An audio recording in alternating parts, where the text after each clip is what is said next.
El hijo de Ramiro va a heredar un gran reino, el reino de Aragón. Ya sabéis que Aragón no ha sido siempre como hoy lo conocemos, ¿verdad? Entonces hay que saber cuándo nació Aragón. Ya muchos más las podemos encontrar en un sitio que además no tenemos muy lejos.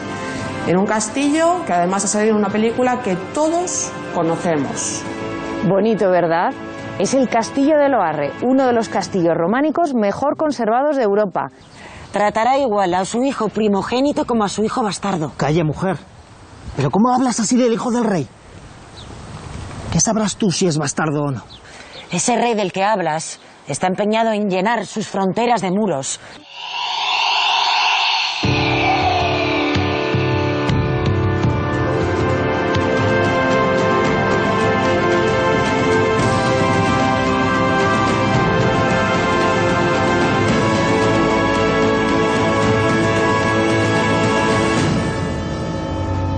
Bueno, pues Aragón, Reino y Corona comienza a emitirse, comienza su primera entrega esta misma noche y está con nosotros su conductora, su presentadora, Aitana Muñoz. ¿Qué tal?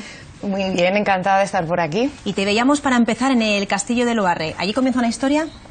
Allí comienza lo que hemos llamado en este primer capítulo los orígenes del primitivo reino de Aragón. Ya sabéis que en cuestiones de historia siempre hay que intentar seguir un orden cronológico, hay que poner al espectador en contexto. Así que hemos elegido, ya que tenemos esos paisajes tan hermosos y ese patrimonio histórico y cultural tan rico en Aragón, pues enmarcar ese primer programa para hablar precisamente de un rey, del rey Sancho III el Mayor de Navarra, que fue el primero, digamos, en diseñar esa línea defensiva de castillos que tenemos en Aragón, y para empezar a ubicar, digamos, lo que serían los primeros orígenes, esos primeros condados que luego formarían parte de ese reino de Aragón y posteriormente la corona, claro.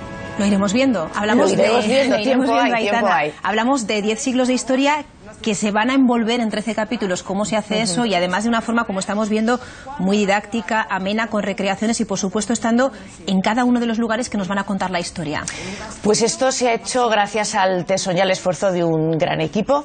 Ya sabéis que esto es una coproducción que realiza Carlos del Río Audiovisual junto con Paco Doblas. Ellos dos son los artífices del proyecto. Por supuesto, hay un director que es José Videgain, un realizador, hay actores. Lo que hemos intentado es plasmar la historia, hablar de la historia, por supuesto de identidad y de territorio, pero adaptándonos a un formato del siglo XXI.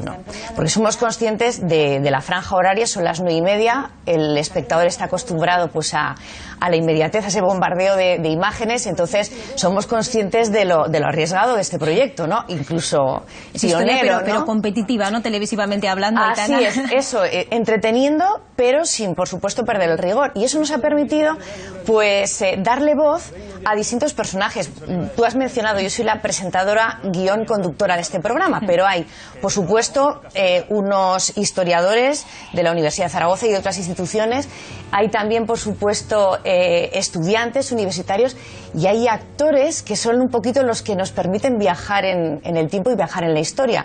De manera que yo creo que el espectador aragonés puede sentirse perfectamente identificado, porque quien le está hablando de historia es alguien muy cercano, ¿no? Que eso yo creo que es una de las grandes bazas, confío, de este programa. Y también la voluntad de aprender nuestra historia, la historia de Aragón, porque veo que una de las imágenes es en un aula, una profesora está explicando, y que hay muchas cosas de nuestra historia que no conocemos.